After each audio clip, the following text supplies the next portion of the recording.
Ever wondered how to make the perfect paella? Today we're going to unravel the secrets of this treasured Spanish dish. Originating from Valencia, paella is a vibrant, flavorful concoction of rice, saffron, vegetables, and a variety of meats or seafood. We'll be guiding you through each step of the recipe, ensuring you can recreate this culinary masterpiece right in your own kitchen. So if your taste buds are tingling with anticipation, if you're ready, let's dive into the world of Spanish cuisine with this delectable paella recipe. To start off, gather all the necessary ingredients. Our palette of flavors includes short grain rice, usually bamba or calaspera, key to absorb all the delicious juices. Saffron, the world's most expensive spice, lends its unique color and aroma. Paprika adds a smoky touch. Next up, we have chicken and rabbit, traditional meat choices for an authentic paella. Seafood lovers can add mussels, prawns, and squid for a coastal twist. Fresh vegetables, such as bell peppers, peas, and tomatoes, add color and nutrition. Don't forget the olive oil, a staple in Spanish cuisine. It adds richness and depth. A dash of rosemary and a sprinkle of salt enhance the overall flavor. Garlic and onions will be our base flavors, building up the taste profile. And finally, a squeeze of lemon just before serving adds a refreshing tang. Once you have all these ingredients ready, you're set to start cooking. Before cooking, prepare your ingredients. The mantra of many a seasoned chef and the golden rule of our kitchen today. Let's dive into the heart of our paella adventure, the preparation stage. First, we have our chicken. Rinse it well under cold water, then pat it dry. Cut it into bite-sized pieces, but remember, not too small.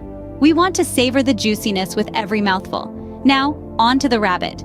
Much like the chicken, we rinse, dry, and cut it into chunks. Don't be shy to use the bones, they add a wonderful depth to the flavor. Next, we have the tomatoes. A good rinse, a swift cut at the top, and we're ready to grate them. The beauty of grating tomatoes is that it eliminates the need for peeling. The skin stays behind and we're left with the juicy flesh that's perfect for our paella. The bell peppers, they're next in line. Rinse, slice off the top, remove the seeds, and cut into thin strips. Their vibrant colors will add a pop to our dish. Our star, the paella rice, needs a simple rinse under cold water until the water runs clear. This removes any excess starch and helps to prevent the grains from sticking together. Don't forget the all-important saffron. A quick toast in a dry pan for a few seconds will awaken its aromatic qualities. And our last main ingredient, the green beans. A thorough wash, a swift trim off the ends, and a quick cut into 2-inch pieces.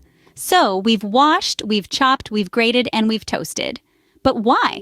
Because preparation is the key to smooth sailing in the kitchen. It's the difference between flustered and serene, between chaos and calm. And there you have it. The stage is set, the actors are ready, and the curtain is about to rise on our culinary performance. With the ingredients prepared, you're one step closer to your perfect paella. Now comes the exciting part, cooking the paella. First things first, let's heat up our paella pan. The size of the pan really matters here.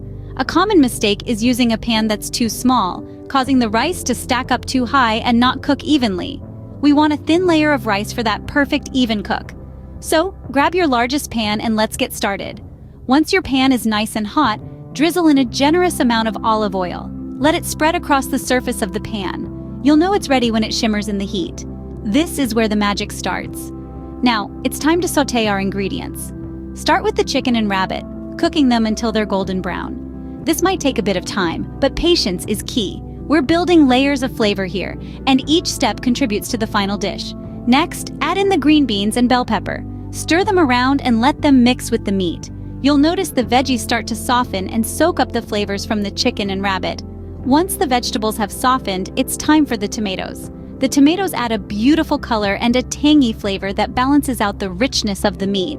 Cook them down until they've broken apart and melded with the rest of the ingredients. Now let's talk about the rice. Paella is all about the rice. We're using short grain rice here, which absorbs the broth beautifully and gives the paella its signature texture. Add the rice to the pan and stir it around, letting it soak up all the flavors from the sautéed ingredients. Once the rice is nicely coated, it's time to add the broth. This is another area where you can make or break your paella. The broth should be flavorful and well-seasoned. Pour it in, making sure it covers the rice. From this point on, resist the temptation to stir. We want the rice to form a beautiful golden crust at the bottom of the pan, known as the socarrat. This is a hallmark of a good paella and gives the dish its unique texture and flavor. Let the paella cook on medium heat until the rice has absorbed the broth and is tender to the bite. This usually takes around 20 to 25 minutes. While the paella is cooking, add in the mussels and prawns. Nestle them into the rice and let them cook in the steam. They'll add a wonderful seafood flavor to the dish and make your paella look extra impressive. Finally, sprinkle over the peas and chopped parsley. They add a pop of color and a fresh flavor that cuts through the richness of the dish. And there you have it. Your paella is ready to be served. Remember, paella is more than just a dish. It's a celebration of Spanish culture and a testament to the power of simple ingredients cooked with care and attention. So gather your friends and family, serve up your delicious paella, and let the feast begin. Cooking paella might seem daunting at first, but once you get the hang of it, it's actually quite straightforward. And the results? Absolutely worth it. So don't be afraid to give it a try. Who knows, it might just become your new favorite dish. Now that your paella is ready, it's time to serve and enjoy it. The key to serving paella is to remember it's a communal dish, meant to be shared and savored together. Start by garnishing your dish. A sprinkle of fresh parsley brings a pop of color and a burst of freshness. A few lemon wedges around the edge add a touch of acidity, which can be squeezed over the paella to enhance its flavors. Traditionally, paella is eaten straight from the pan. So, place the pan in the middle of the table and let everyone dive in. No fancy plating required here, just a hearty helping of this Spanish classic and a spoon. Now let's talk about what to drink with your paella. In Spain, a glass of sangria or a crisp, cool albarino is a popular choice. The fruity, light sangria complements the rich flavors of the paella, while the albarino, with its bright acidity, balances the dish's savory notes. For non-alcoholic options, a chilled glass of Spanish lemonade or a refreshing tinto de verano, a blend of lemon soda and red wine, can be a delightful accompaniment. Remember, enjoying paella is more than just a meal. It's an experience.